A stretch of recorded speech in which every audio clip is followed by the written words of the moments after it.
Chers amis, bonjour et bienvenue pour un approfondissement au sujet de la paracha de la semaine, parachat Devarim. La paracha nous a rapporté qu'il y a deux peuples au sujet desquels Hachem a demandé au peuple juif de ne pas les déposséder de leurs terres. Cependant, dans les versets, il y a une différence comment Hachem s'adresse au peuple juif au sujet de ces deux peuples. Au sujet du peuple de Moab, la Torah nous dit « Ne provoque pas le peuple de Moab par la guerre ». Au sujet du peuple d'Amon, la Torah nous dit au peuple juif, ne le provoque pas sans dire par la guerre. Rashi explique qu'est-ce que cela veut dire. Eh bien, ça veut dire que le peuple de Moab, le peuple juif,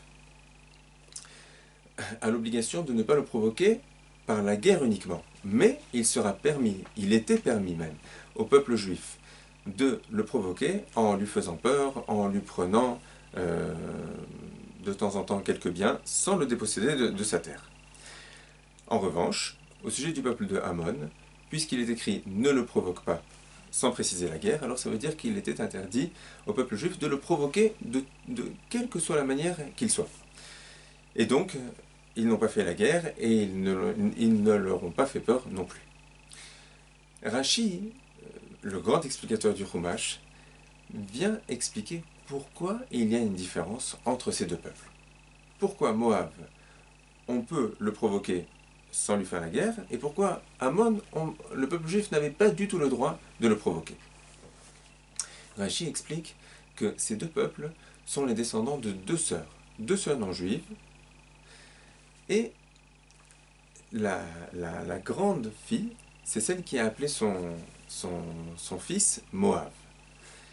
Et Rashi explique que entre les deux noms de ces deux peuples, Moab et Ammon, il y en a un qui est un petit peu plus pudique que le deuxième. Le nom Ammon est plus pudique que le nom Moab. Et pour récompenser cela, Hachem a fait que lorsque le peuple juif a rencontré les descendants de ces peuples, eh bien, au sujet du peuple Ammon, dont le nom, dont